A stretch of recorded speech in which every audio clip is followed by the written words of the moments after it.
Nagtatago sa isang gubat ang isang istrukturang pinaniniwalaan 300 taon na ang tanda at makikita ito sa bayan ng Magdalena sa Laguna at marami ang paniniwala sa kung ano ba ang kwento at kasaysayan nito.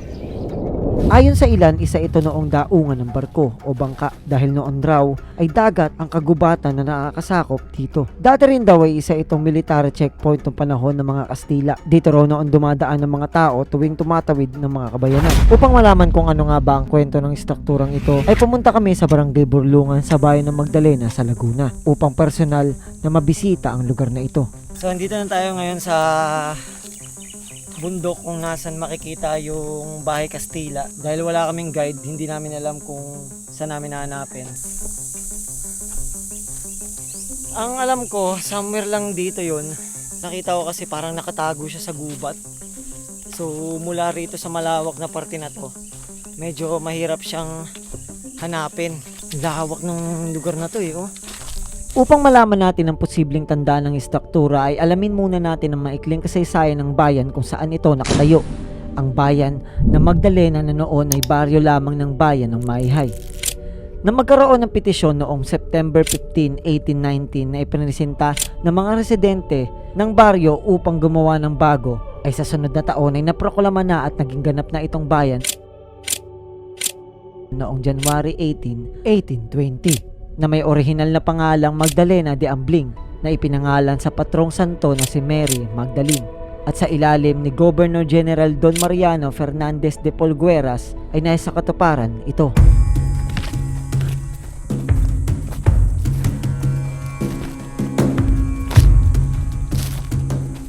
At dito wala ng trail, so medyo nakakalito kung nandito ba talaga yung Bahay Kastila.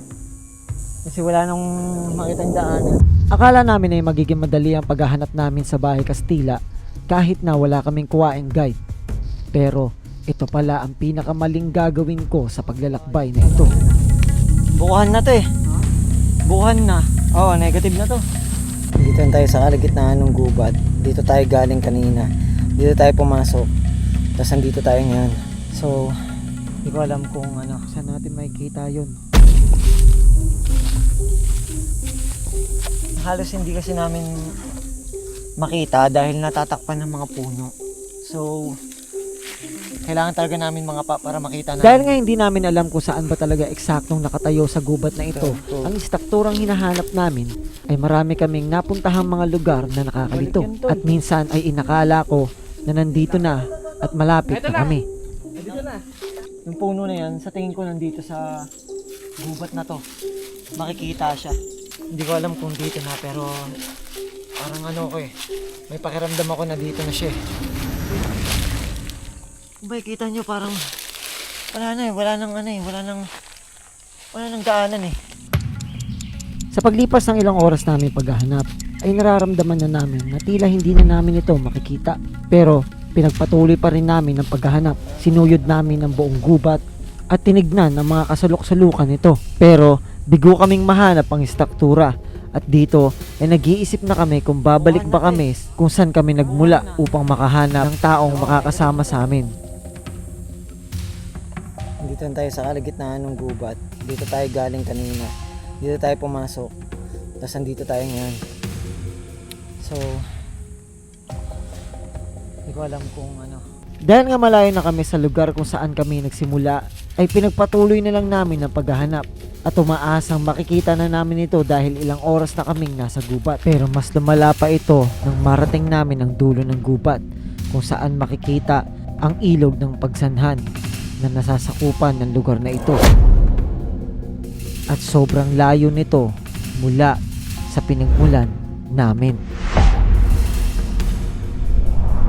Pero mula dito nagsimula kaming muli. Nagtanong-tanong kami sa mga taong nakikita namin kahit na ang ilan sa kanila ay hindi alam kung saan ito nakatayo. Hanggang sa may natanongan kaming isang bahay at naturo sa amin nang nakatira dito na malapit na pala kami. Iba na, may nalampasan kayo yung mga manukan na andito sa ganito. Bahay? Yun, nasa taas na yun. 3:20 na. And nagsimula kami maghanap alas 9.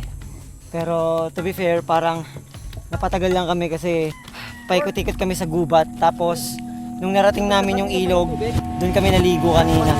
Kaya muli namin inikot ang gubat.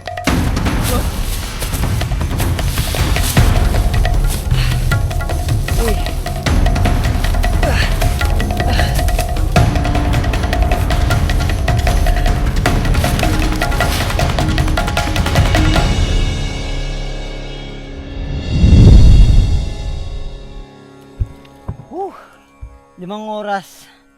Oh, 6 na nga yata na paikot-ikot kami at hinanap namin to. Ngayon, alas 4 na ng hapon, nagsimula kami maghanap alas 9. At syempre pinagsisihan namin na ganun. Pero worth it yung pagod dahil nahanap na natin yung hinahanap. Ito ang isa sa dahilan kung bakit nahirapan kaming hanapin ng struktura dahil tagong-tago ito sa gubat at nasa pagitan pa siya ng isang malaking espasyo na tila isang ilog. Isa sa kapansin-pansin sa strukturang ito ay tila isa siyang malaking tore. May feature siya ng pagka-tore. Pero isang tanong ay kung bakit meron ito sa taas ng bundok na to. Kasi kung matatandaan nyo, yung binabaan namin doon nung galing kami ng ilog, umakyat ulit kami, so nasa taas na siya ng bundok. So hindi namin alam kung bakit magkakaroon ng ganito dito. Kung mapapansin nyo, hindi siya hindi siya strukturang ginawa sa panahon na to dahil wala makikita mga bakal na nakausli. Kundi parang semento, tapos pinaghalo-halo lang siya ng mga tipak ng bato. So kung mapapansin nyo, wasak-wasak na. Tapos yung iba parang maaari na mag-crack, isang lindol na lang, parang gigiba na yung lahat. Kagaya na nabanggit natin kanina ay may mga teorya sa kung ano ba noon ng bahay Kastila. Ang unang teorya ay dati daw itong daungan ng bangka at barko dahil di umano dagat noon ng lugar kung saan ito nakatayo. Pero sa tingin ko ay isa lang itong maling pagintindi. Maaring ang sinasabi ng mga tao ay hindi isang dagat kundi isang lawa. Pero posible ba ito? Posible na merong lawa dito noon at nawala lang ito sa tagal ng panahon dahil kilala ang Laguna sa pagkakaroon ng mga lawa. Pero base sa mga lumang mapang ito ay walang makikitang nakapagpapatunay dito. At kung meron man dito noong lawa ay malamang nasa mahigit ilang libong taon na ang nakakaraan. Pero wala ito nung panahong itinayo ang strukturang ito. So yung makikita mo sa taas kasi dalawang palapag siya. So parang dati may bubong yan dito sa 4 na poste na to. Itong 4 na poste na to. So dati parang merong bubong dyan, pero hindi natin alam kung yung dating struktura ba may sahig dito.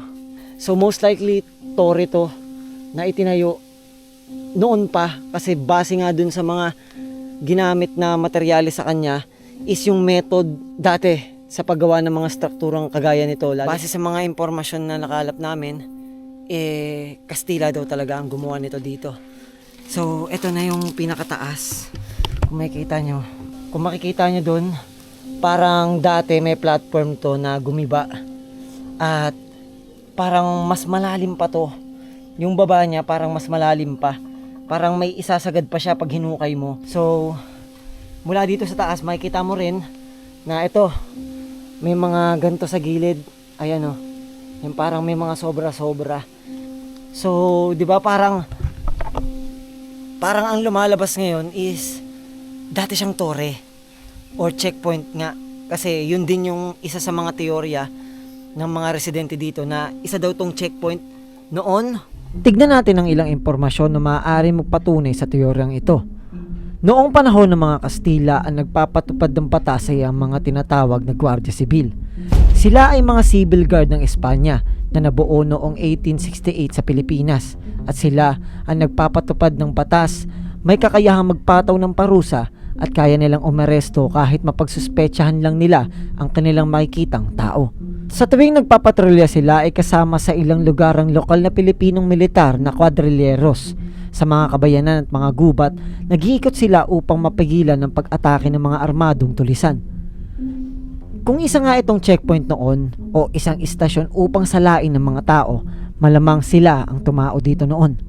According sa teorya ng mga lokal, gumagana ang checkpoint sa ganitong senaryo. Kapag dadaan ka dito, ay mag-aabot ka ng sedula o dokumento. Tatanungin ka ng mga tanong kung saan ka tutungo at kung ano ang pakay mo. Pero, nasusuportahan ba ito ng kasaysayan? Ang sagot ay oo. Ganito noon gumagana ang pagpapatupad ng batas. Kung isa kang manlalakbay at lalabas ka o tatawid ng ibang bayan, ay pag naraanan mo ang mga itinalagang mga harang o mga gwardya nagpapatrolya, ay maaari kang tanungin ng mga tanong gaya ng sino ka, saan ka galing, saan ka papunta. Lalo na nung panahon ng pag-aalsa noong 1897. Ang mga pinapayagang bumiyahe ay kailangan magkaroon ng pass na nagsasaad kung saan sila papunta, anong daan ang gagamitin, kailan sila babalik, at ano ang kanilang pakay. Kailangan din magdala ng sedula personal bilang pagkakakilanlan.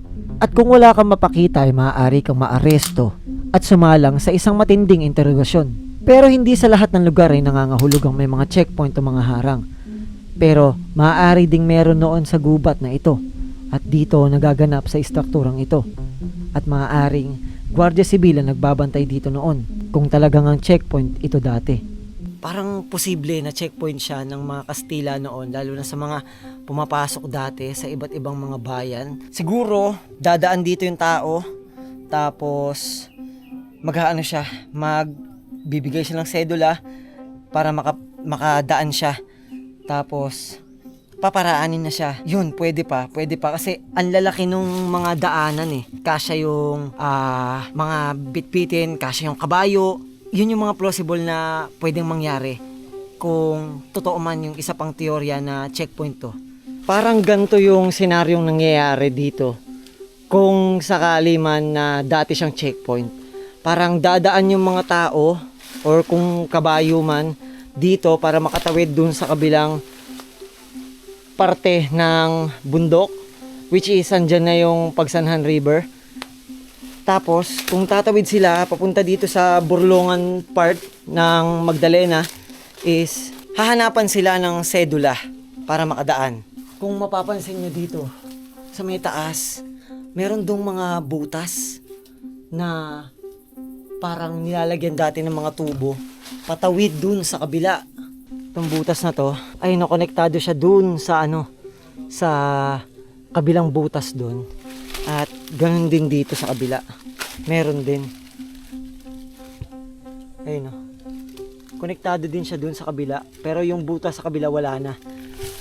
So parang may tubo yan dyan. Dati siguro. At patawid dun sa kabila. Ang pinakamalapit na sagot sa kung ano ba ito ay nasa pangalawang itinawag dito ng mga lokal. Simburyo.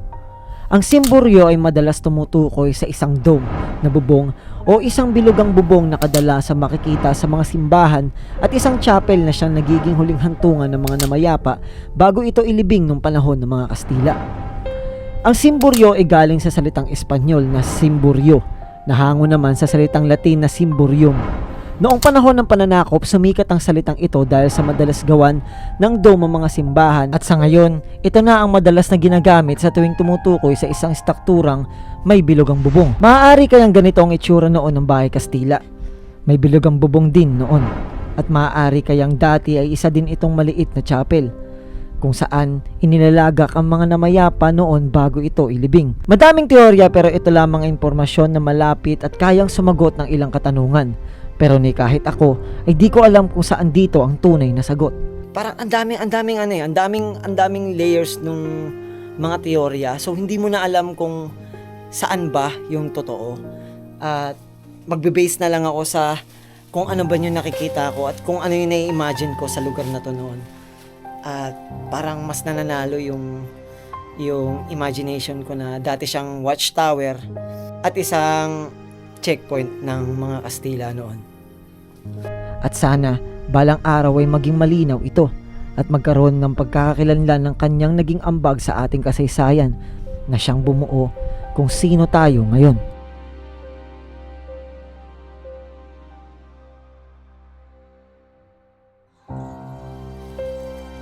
So yun lang yung makikita dito sa Bahay Kastila, ano. At siguro sapat naman na yung nakuha natin mga impormasyon. Napaka ano nung lugar. Napakatago. Kaya nung nakita namin, kaya worth it. So, para sa mga ganong effort, kailangan nyo mag-subscribe and thanks. At peace out.